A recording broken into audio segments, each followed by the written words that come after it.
ಶುಲ್ಕ ಕಟ್ಟಿಲ್ಲ ಅಂತೇಳಿ ವಿದ್ಯಾರ್ಥಿನಿಗೆ ಹಾಲ್ ಟಿಕೆಟ್ ಅನ್ನ ಕೊಟ್ಟಿಲ್ಲ ಕಾಲೇಜು.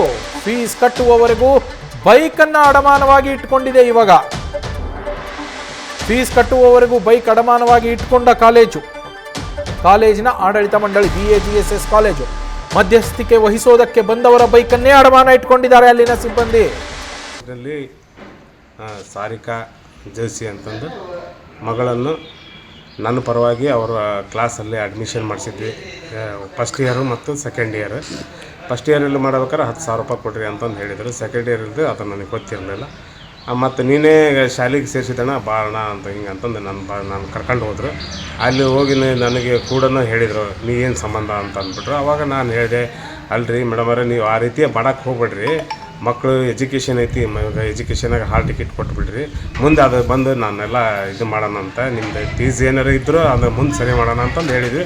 ಆದರೆ ನೀವು ಯಾರು ಅಂತಂದು ಹೇಳಿದ್ರು. ಅದಕ್ಕೆ ನನಗೆ ಬೇಜಾರಾಗಿ ನಾನು ನಿಮ್ಮ ಕಾಲೇಜ್ನಾಗ ಎಲ್ಲ ಮಕ್ಕಳು ತಂದು ಅಡ್ಮಿಷನ್ ಮಾಡಿಸಿದ್ರೆ ನಿಮ್ಗೆ ಗೊತ್ತಾಗಲಿಲ್ಲರಿ ಅಂತಂದು ಹೇಳಿದ ಮೇಲೆ ಅವರು ಆಯ್ತು ಅಂತಂದು ಹೇಳಿ ನಂದು ನಲ್ಲಲ್ಲಿರುವಂಥ ವಸ್ತುನೂ ಕೊಟ್ಟೆ ಅವ್ರ ಕೈಯಾಗೆ.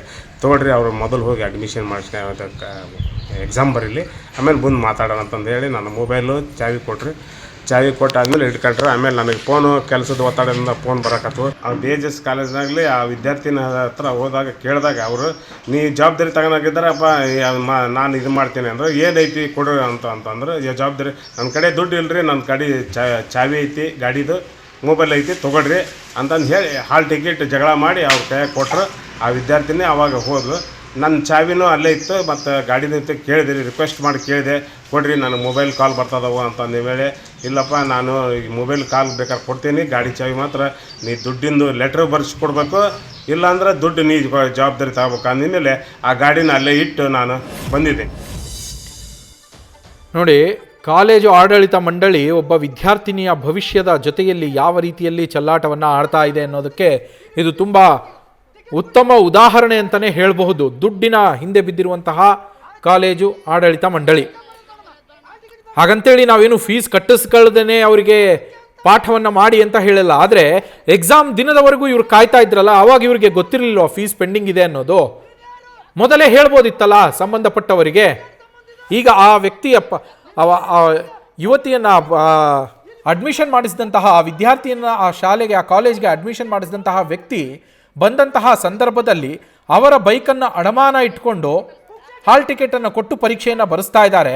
ಕೊನೆಯ ದಿನದವರೆಗೂ ಪ್ರೆಷರಲ್ಲಿದ್ದು, ಆ ಹುಡುಗಿ ಸೈನ್ಸ್ ಸ್ಟೂಡೆಂಟ್ ಅಂತೆ, ಕೊನೆಯ ದಿನದವರೆಗೂ ಕೂಡ ಇದೇ ಪ್ರೆಷರಲ್ಲಿದ್ದು, ಈಗ ಇಷ್ಟೆಲ್ಲ ಹೈ ಡ್ರಾಮಾಗಳನ್ನು ಮಾಡಿ ಅದಾದ ಮೇಲೆ ಆಕೆಗೆ ಹಾಲ್ ಟಿಕೆಟ್ ಕೊಟ್ಟರೆ ಪರೀಕ್ಷೆ ಬರೆಯೋದಕ್ಕೆ ಕೂತಂತಹ ಆ ಹುಡುಗಿಯ ಮನಸ್ಥಿತಿ ಯಾವ ರೀತಿಯಲ್ಲಿ ಇರುತ್ತೆ? ಈಗ ಕಾನ್ಸಂಟ್ರೇಟ್ ಮಾಡೋಕ್ಕಾಗತ್ತಾ? ಇಷ್ಟು ದಿನ ಏನು ಮಾಡ್ತಾ ಇತ್ತು ಆಡಳಿತ ಮಂಡಳಿ? ಗೊತ್ತಿರಲಿಲ್ವಾ ಆ ಹುಡುಗಿ ಫೀಸ್ ಕಟ್ಟಿಲ್ಲ ಅನ್ನೋದು?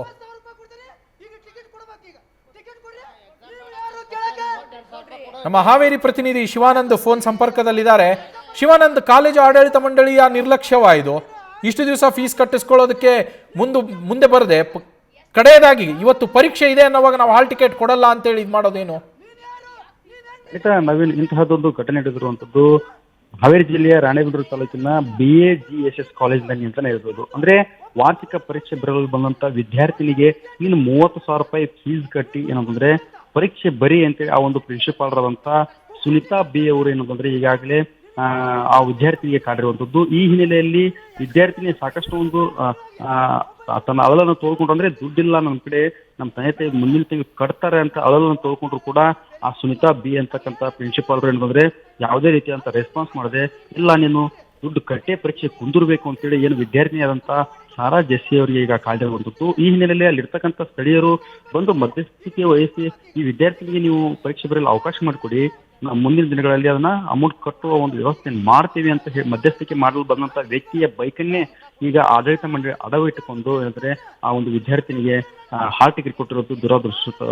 ನಾವೇನ್ ನೋಡಿದ್ರೆ ಎಷ್ಟರ ಮಟ್ಟಿಗೆ ಈ ಒಂದು ವಿದ್ಯಾಸಂಸ್ಥೆ ದುಡ್ಡಿನ ಹಿಂದೆ ಬಿದ್ದಿದೆ ಅಂದ್ರೆ ಮಕ್ಕಳ ಭವಿಷ್ಯವನ್ನು ನೋಡದೆ ಕೇವಲ 30,000 ಅಂದ್ರೆ ಇವತ್ತು ಸೆಕೆಂಡ್ PUCಯ ಮೊದಲ ಪರೀಕ್ಷೆ ಕನ್ನಡವಾದ್ದರಿಂದ ಒಂದು ಚೂರು ವ್ಯತ್ಯಾಸ ಆದ್ರೂ ಕೂಡ ಆ ವಿದ್ಯಾರ್ಥಿನಿ ಫೇಲ್ ಆದ್ರೆ ಆ ವಿದ್ಯಾರ್ಥಿನಿಯ ಭವಿಷ್ಯಕ್ಕೆ ಹೊರತ ಬೀಳುತ್ತೆ. ಅಷ್ಟಾಗಿಯೂ ಕೂಡ ಆ ಒಂದು ಪ್ರಿನ್ಸಿಪಾಲ್ ಯೋಚನೆ ಮಾಡದೆ ಈ ಫೀಸ್ ಅನ್ನು ಕಟ್ಟಿ ಹಾಲ್ ಟಿಕೆಟ್ ತೆಗೆದುಕೊಂಡು ಪರೀಕ್ಷೆಗೆ ಹಾಜರಾಗುವಂತೇಳಿ ಪಟ್ಟು ಹಿಡಿದಿದ್ರು. ಆದ್ರೆ ಅದನ್ನ ಮಧ್ಯಸ್ಥಿಕೆ ವಹಿಸಿಕೊಂಡು ಬಂದಂತಹ ಒಬ್ಬ ವ್ಯಕ್ತಿಯ ಬೈಕನ್ನೇ ಈಗ ಅಡವಿಟ್ಕೊಂಡು ಆ ಒಂದು ವಿದ್ಯಾಸಂಸ್ಥೆ ಈಗ ಪರೀಕ್ಷೆ ಬರೆಯಲು ಅವಕಾಶ ಕೊಟ್ಟಿದ್ದೆ. ನಾವೇನು ಥ್ಯಾಂಕ್ ಯು ಶಿವಾನಂದ್.